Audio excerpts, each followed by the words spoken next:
I'm so glad that I had a very happy childhood. Of course, it did have its silly moments, like the time when I told my mom that I had to run and go outside to play with my friends. I turned right around, started to take off for the door, and tripped over my own feet. I should have known that this was a sign. It was only the beginning of my funny and wacky life. Well, there was the time that I went to a big paintball game with around 40 members on each team.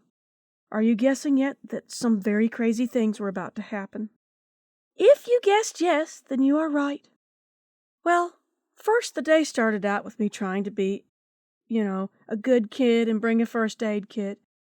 But the first aid kit was red. And in spite of that, I was smart. I was going to put it under my battle dress uniform shirt so it couldn't be seen. On the other hand, a friend of ours said that I shouldn't bring it because I could reveal my position, and the opposition team was the red team, and they wore red armbands.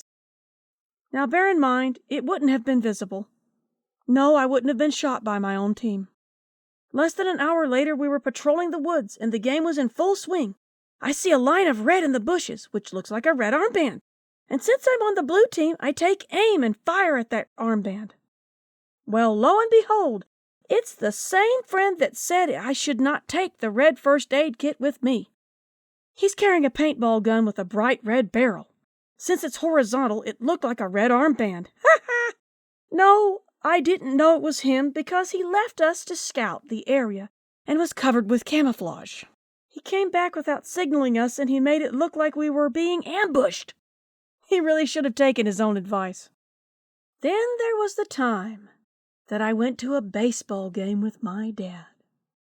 I was a baseball fan. It was fall, so I brought a scarf with me, and since it was sunny outside, I also brought my sunglasses. Well, every time something important or exciting would happen on the baseball field, I would swing my scarf around in circles. I was having a good old time, a great time, driving the opposition team's pitcher crazy. And suddenly there was a tap on my shoulder. A really nice gentleman suddenly says, "Miss, are these your sunglasses?" I was shocked because I didn't even know that they weren't on top of my head anymore. He explained that during one of the wild plays of the game, I was wildly cheering when he suddenly felt my sunglasses fall right into his lap. He politely gave me my sunglasses back. I had no idea that they had wings and could fly. The instructions didn't say that they could get launched by a scarf.